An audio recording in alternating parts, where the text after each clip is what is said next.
Hi, this is Nikki, and I have a reading. I will probably post this on the YouTube as I'm still having issues of trying to get back into my X account, and I think I can see a theme in here. So I'll just point out the cards for you real quick. This is the King of Swords. That is the Ten of Horns. And that is the Ten of Swords. And those are from the Runic tarot deck. Our clarifiers are the Nine of Arrows,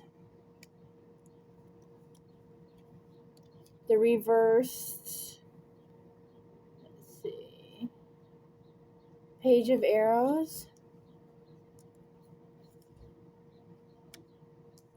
and then we have another clarifier here, which is the Ten of Bows. Our angel cards are Daydreaming, A Wedding, Notice the Signs, and then this card right here, this is our clarifier, so that's Steady Progress. I will put this right over here with the other clarifier so we don't get those mixed up. These are the two that fell out. The first one is the heart chakra, and let's see, the Eight of Spades, which is card number 20. So those are also just kind of hidden messages. And our Lenormand cards are, let's see, the Six of Diamonds. Oh my gosh. And the Six of,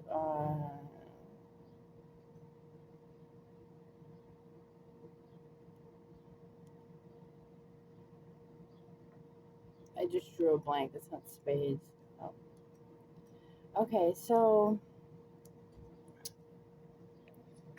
I think I went and did my research on my cards. So I wrote some things down. Okay.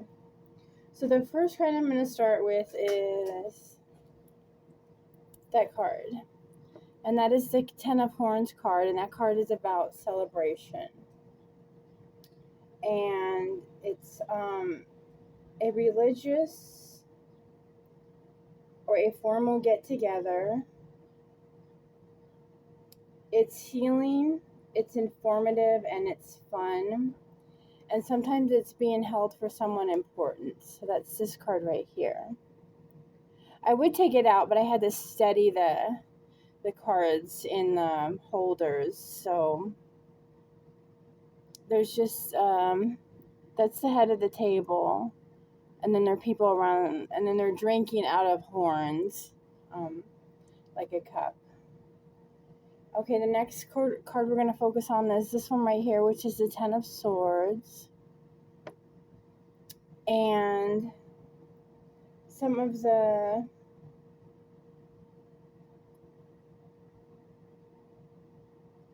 it says that there is a death of something.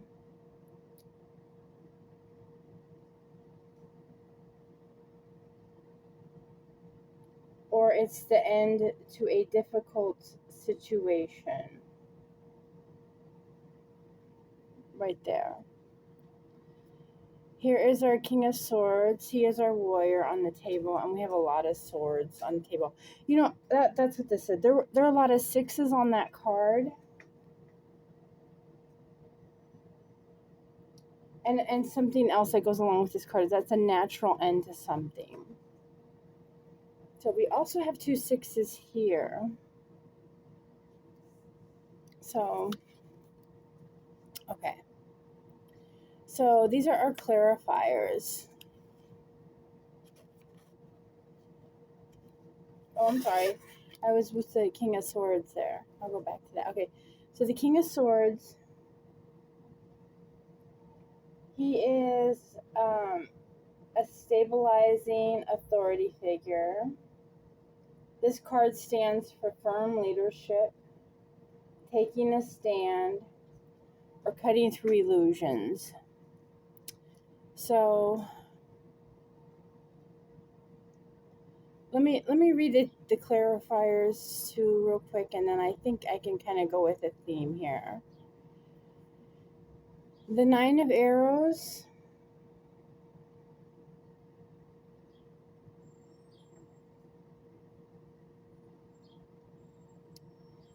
is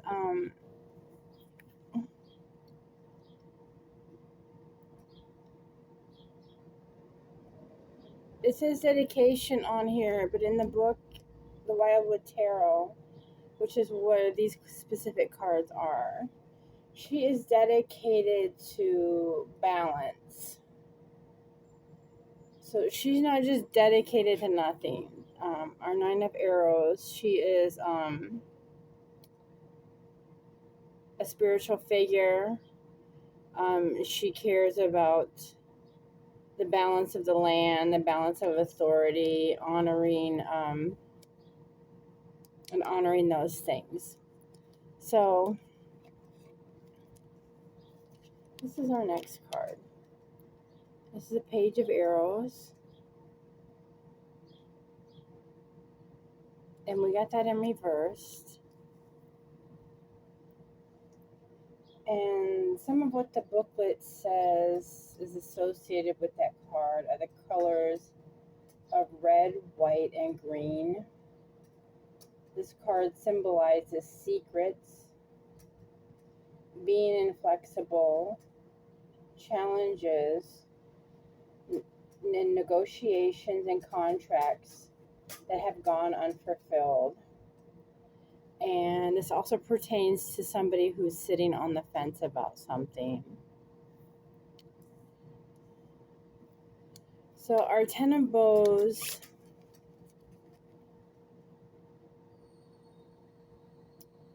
this is kind of our military card. This has to do with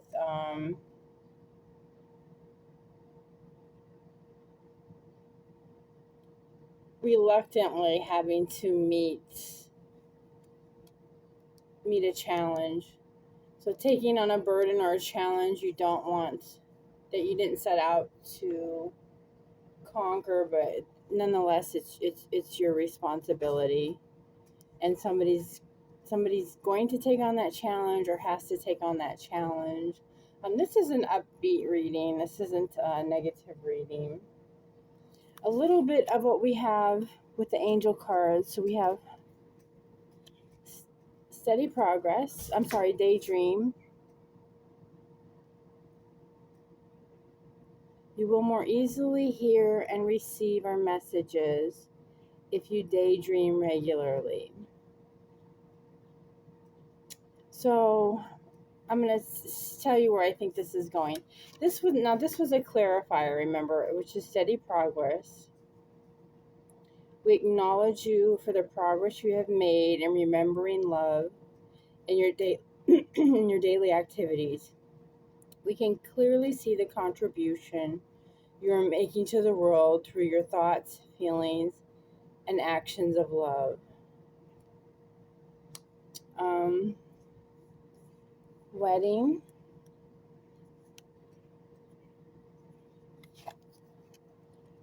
And it says, marriage is a union of two souls joined in love, mutual respect, and commitment. It signifies a desire to deepen love over time. Your wedding day is a testament to your well-founded faith in love's power. Continually breathe life into that faith and love, dearest one.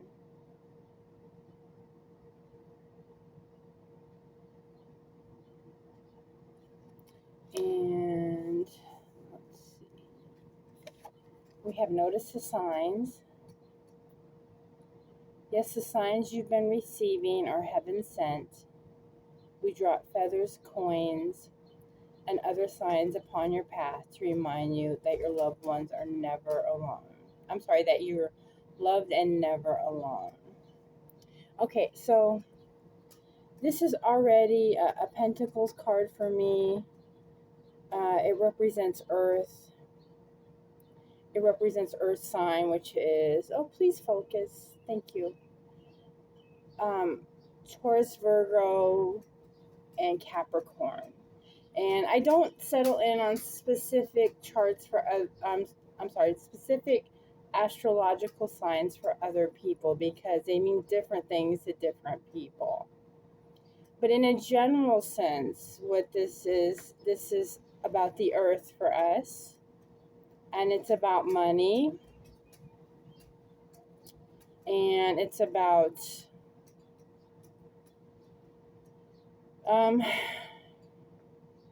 just kind of the health of the environment. I know people don't like it when you talk about the environment, but that does involve pentacles. Okay, and here are two more clarifiers we had. I'll start with the heart, the angel one. So, love is at the heart of the matter. Your heart is the center within your physical being, attuned most to love. It's safe for you to love and to be loved with an open heart, and we stand by with perfect protection and guidance. So there are three things I think we can start to go with this reading. One is like in a worldly political sense. I get the feeling that someone had some kind of arrangement that they're now wanting to not participate in. Let's see. Let me get those a little bit. And the reason probably why is someone has either not lived up to their end of the contract,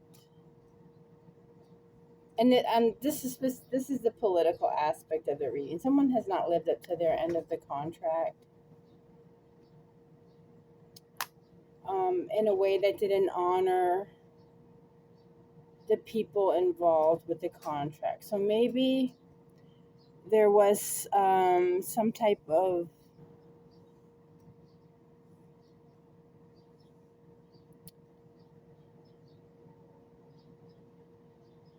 going on.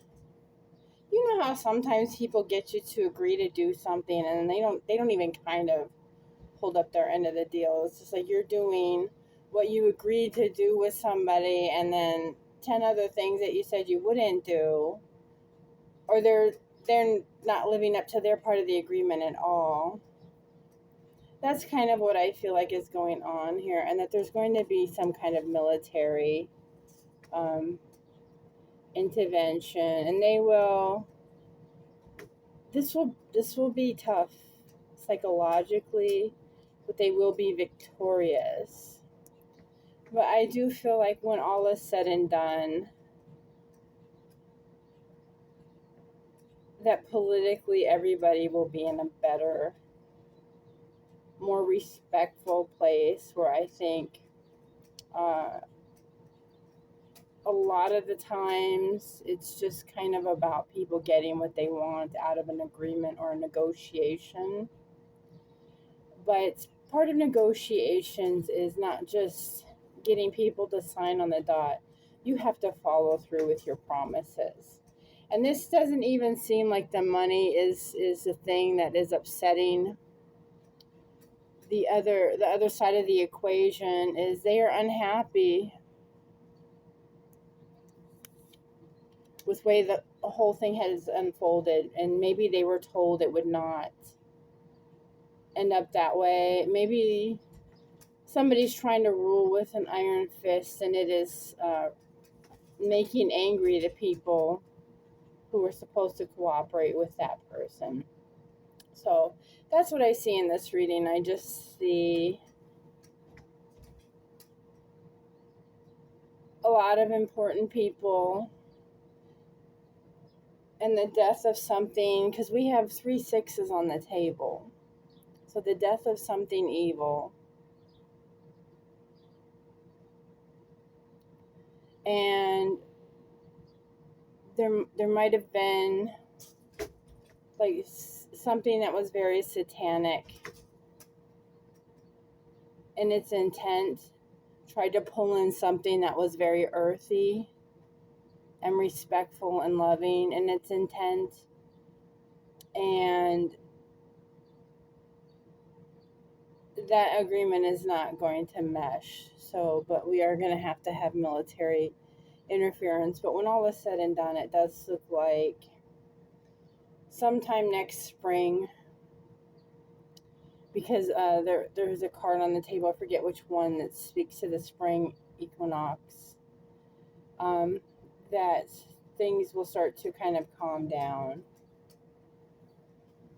The second thing I get for this is a wedding, and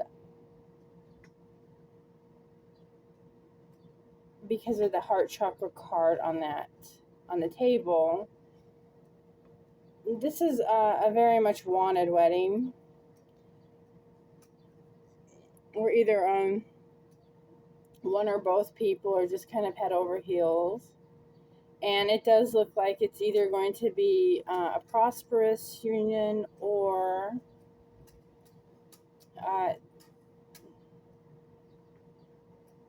it'll have something in it that will be very stable for everybody involved. And that maybe these are people who've been together a while, or maybe they already have children, because it does seem like the family in the community, their friends, whatever, seems to be very happy.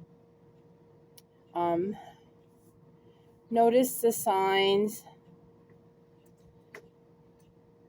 I'm not sure. Oh, that's right. That's our Virgo, Capricorn, or Taurus card. So that could either be a time of year, that could be an important person involved. It doesn't actually have to be somebody who's getting married, or maybe it could be a renewing of vows too. And we'll just look over the Lenormand cards. So 6 of Clubs here, and this says, a cross weaves pain historically sad.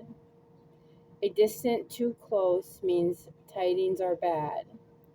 Suffering increases when the cross is near, but burdens can lift if you persevere.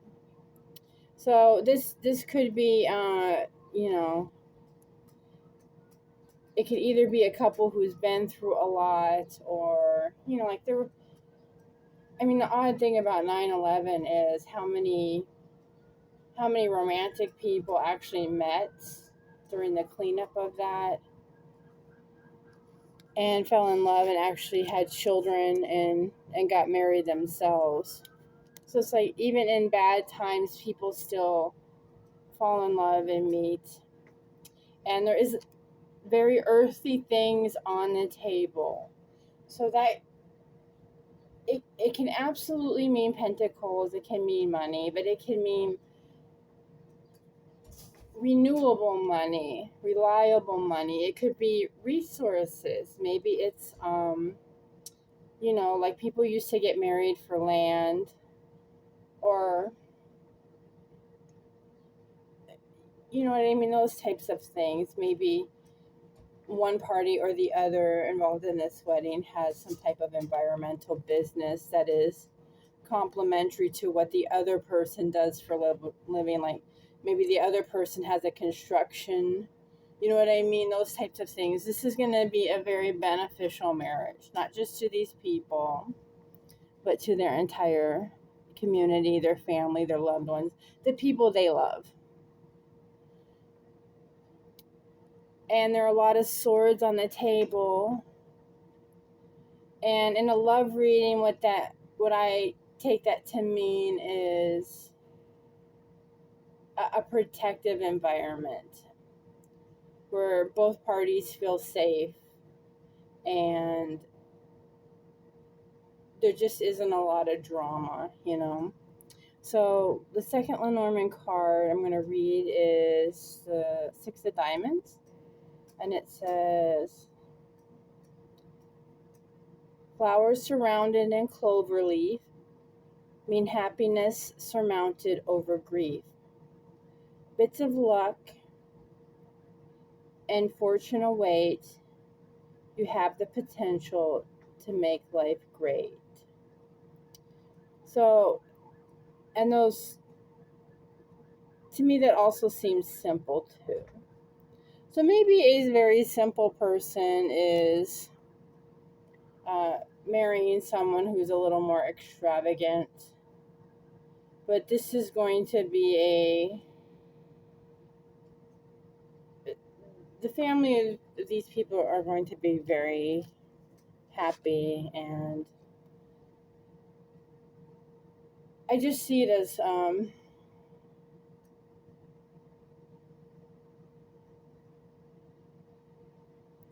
something people have been waiting for. So maybe it is a renewing of vows or an anniversary, something like that. Okay, so the last card I'm going to read is the Eight of Spades, and this was a clarifier, and it says the gardens entreat, to a party you'll go, new friends will arrive and romance may flow. Life's to be enjoyed with nature all around. In this verdant setting, beauty and peace abound.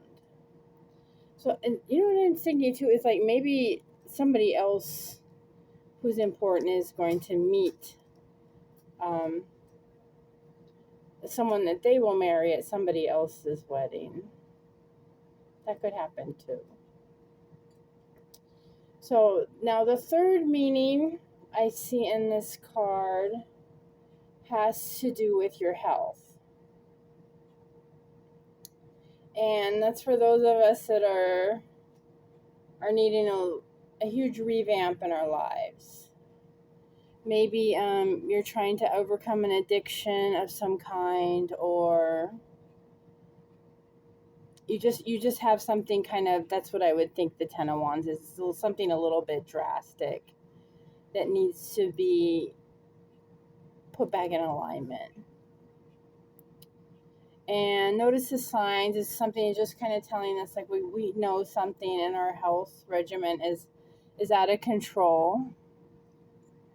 The Knight of Swords would be telling us that to take an aggressive approach. Like this isn't where we want to sit back and do a half a pound a week if we're trying to lose weight, or if we're trying to get sober.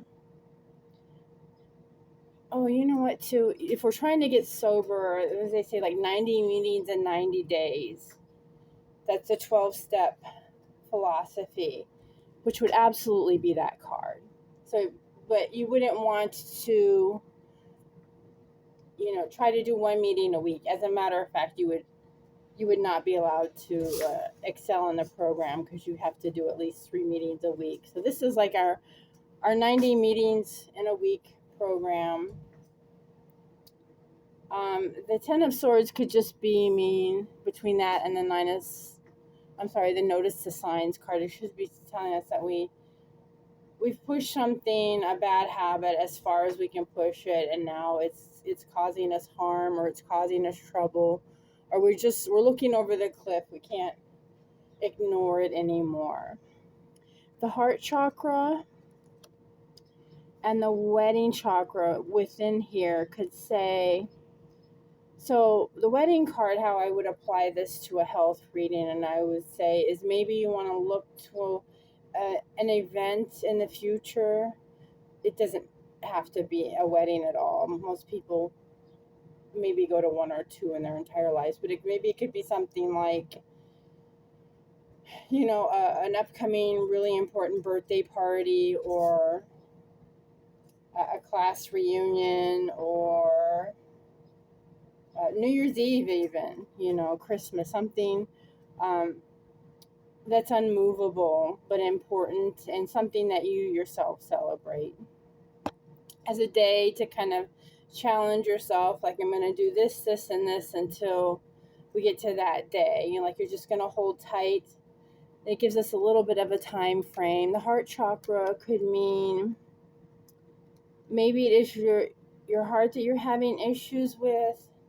But the thing that when I pull it up in a health sense, I get two thoughts. My first thought is like the American Heart Association, where you need to.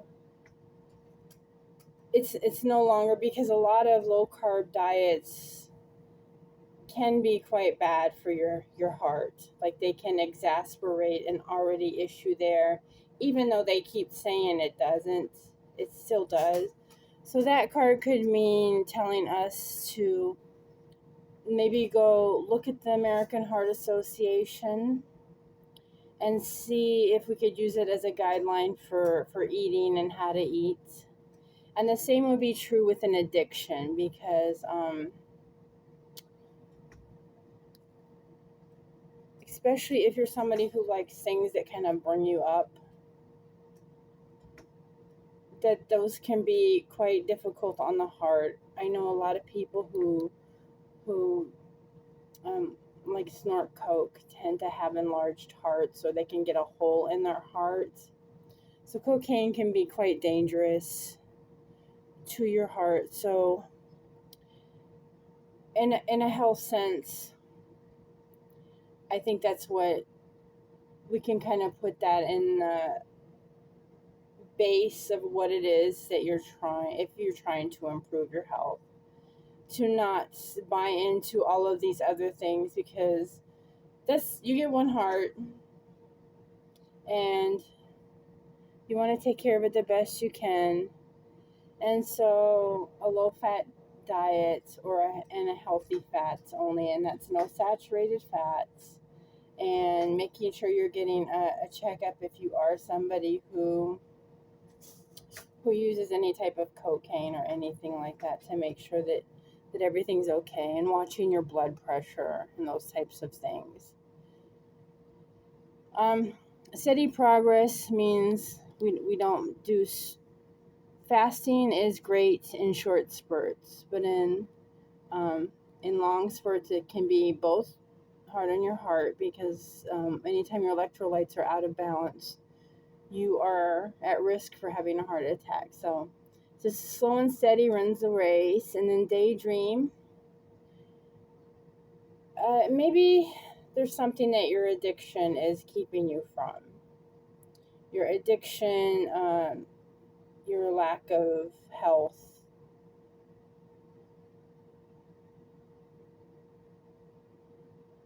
And it could be anything. So let's use this in a financial aspect. Say your addiction is to shopping. The daydream card could apply in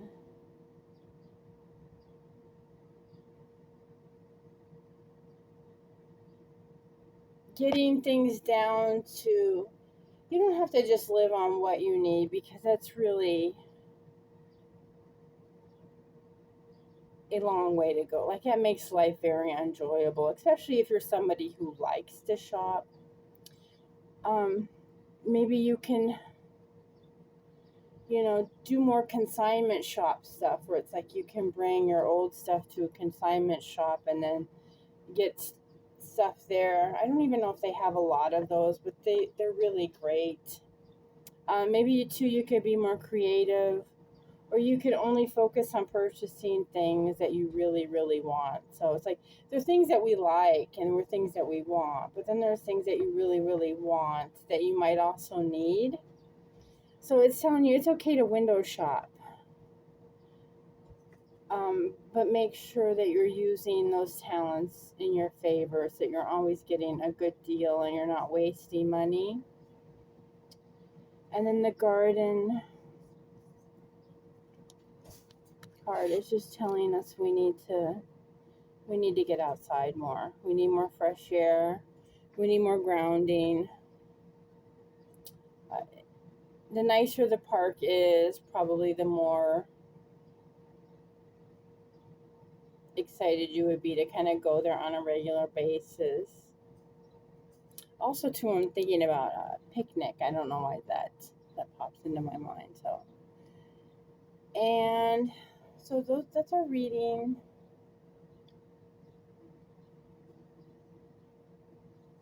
I think it's all good no matter what way we look at it. Whether we want to improve our health or we're worried about our political and social atmosphere. We want to be good stewards of the land, but we also want to be good to each other. We don't want to be abusing animals and acting like poisoning people with meth is the way to financial prosperity, which I am hearing on the down low is the issue the Native American community is having right now with whatever facet is trying to take over America, that they are quite angry that they have somehow been pulled into this kind of crazy meth world and they wanted nothing to do with. So I'm trying to see if I see anything else. Make sure I get it, just kind of wring it dry.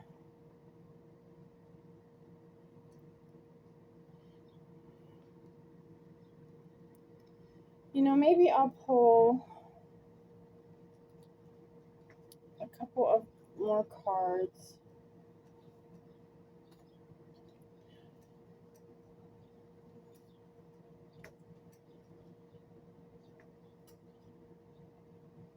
Oh, okay, so there's one thing I did forget with the initial kind of political, environmental aspect of this reading, and that was with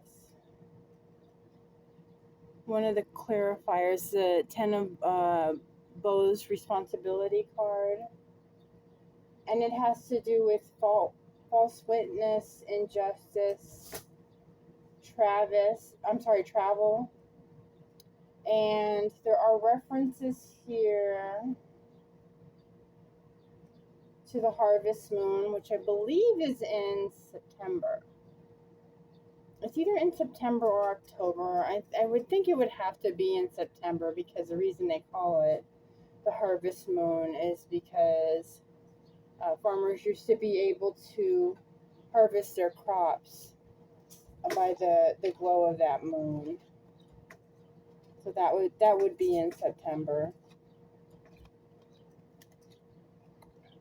I do want to pick one more card from the Wildwood Tarot, and we are going to use the Nostradamus definitions. I just kind of want a general, overall, upright feeling that we can take away from this reading. This is the last. Okay, there we go. So we got the Page of Vessels,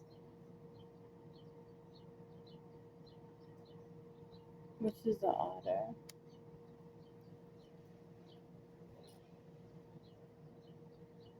And oh my gosh, I'm trying to think of in that deck if the Vessels is Earth again. I think it is. So that would be Pentacles. So in this book it's Spears. So we will kind of just translate it because I'm going to read it from the Nostradamus book. From the Page of Vessels to Page of Spears. And this is the, normally in Nostradamus' book, this book right here, he usually refers to the page as the apprentice. And so the definition for this card says the dedication and loyalty of the apprentice is a central aspect of their function. An excellent negotiator, they may be an aspect of you or someone who helps and supports you. If you are an employer, the apprentice is your ideal associate, careful, attentive, and always ready to listen and learn. If you are a student, this card strengthens any positions you hold in the issues you are addressing.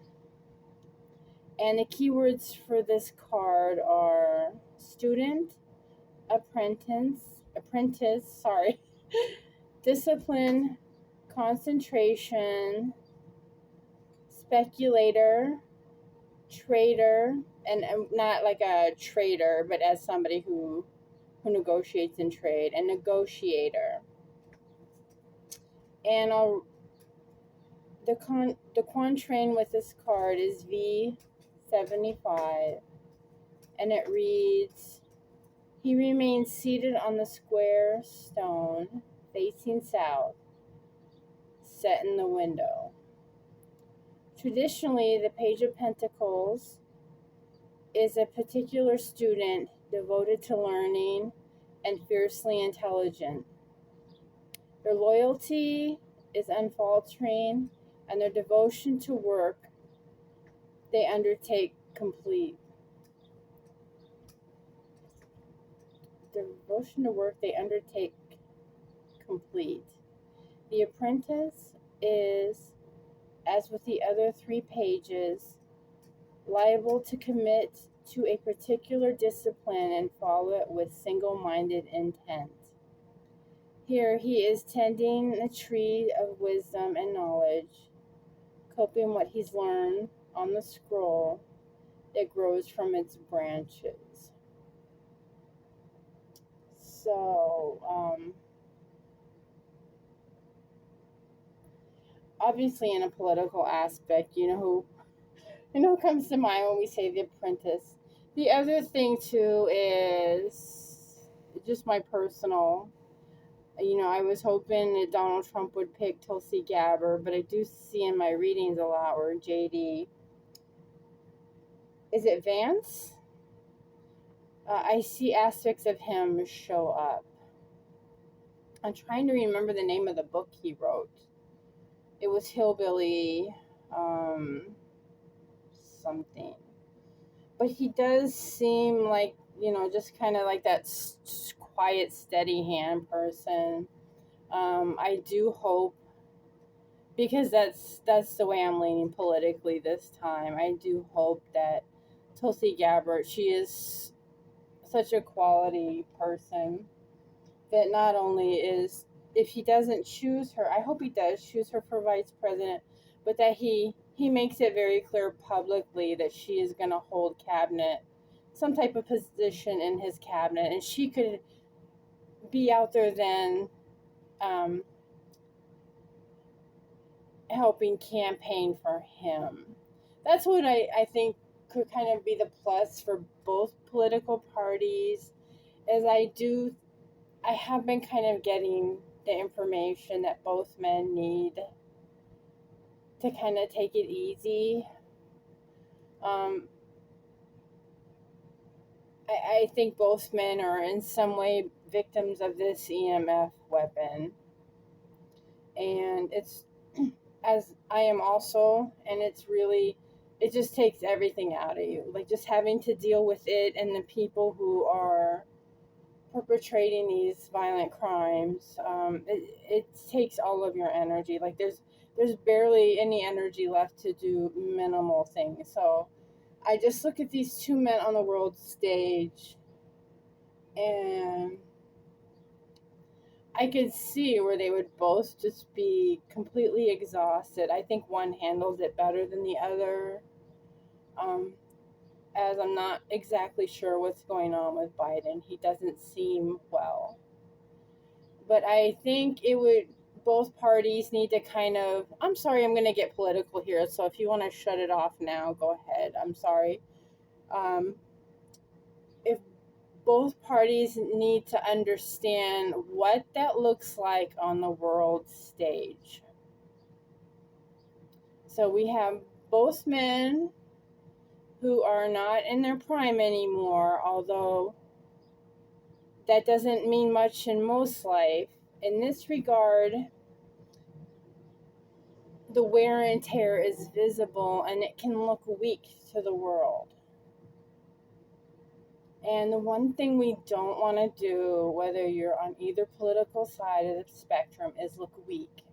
So I hope that both parties are listening and not trying to argue their way out of. Listen to that person who's at the head of the table and follow their lead. You have to go with this. The most amazing thing I learned in massage school. I mean, I learned many things in massage school, but it's you have to meet somebody's energy. And so in massage, what that relates to is if somebody comes in for a massage and they're very chit-chatty, you have to talk with them even as you're giving them a massage, you know? If somebody comes in and they either say nothing or they go to sleep and they're snoring on the table, you have to let them rest. You can't be talking and asking them questions. You have to let them rest. And it's such a great skill to have, especially in an atmosphere where you either don't know people or there's something kind of serious going on, is meeting their energy. So if they're having a lot of energy, and it could be for some people that's a day of the week. For other people, it's like I have a lot of energy right now, and then maybe 10 days from now I'm not going to. What I'm hoping is both campaigns will follow the energy of the person at the head of the table so that we don't, on a world stage, look weak. We don't look weak. We don't look exhausted. I mean, that's not a good look. Because in spite of all the fighting that's going on in this country, we still have enemies, you know? And we still have to put on I don't want to say a facade of strength, but we still have to, there has to be a perception that our leadership has it under control. And right now we don't have that. So I'm really praying that, you know, both parties have people who are young and eager and they want to get going and we're going to do this and we're going to do that. Make sure that you're following the energy of the person at the head of the table, because you can't drag somebody along. You have to make sure that they are rested, that they are interested, and there's a lot on the table for both people right now. Like this is not a high point in our history, that's for sure. And then the other thing I kind of wanted to add in, because I have done some political readings, is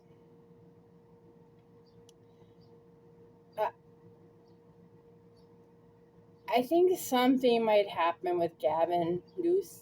Is it Nuance or Newsom, whoever he is, the governor of California? And I think if he is somehow brought onto the Democratic ticket, that's going to be some obstacles to overcome for the Republicans. And the reason I think that is, like, I see that guy. He's got a used car salesman vibe to me. Like I don't like him. I don't trust him. You know, he just seems kind of slimy to me. But for some reason, the California voters keep voting for him for different jobs, important jobs throughout the state. It's like that state seems to really like him. And when you think of how many delegates are in, California and Florida, right now I feel like everything's up for grabs. So if I'm not saying I hope they don't bring Galvin onto the Democratic ticket. What I'm saying is I think they're going to. And that we have to, if you're on the Republican side of things, you got to be ready for, because it's going to bring a lot of energy to to the Democratic Party. Even though it's fake energy, it still feels like it's going to become an obstacle. So I am rooting for some healing in our country, and I don't think the Democratic Party is focused on that. I think they are wanting to settle scores, and this has really just been about revenge, even against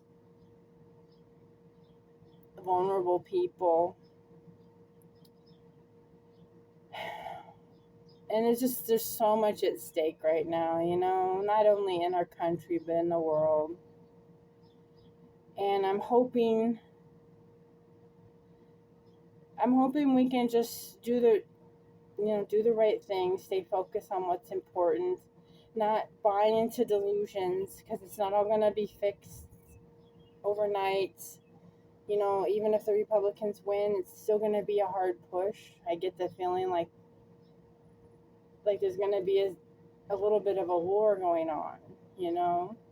But that's why we come back again to either side pacing themselves and really having their teams be focused on that too.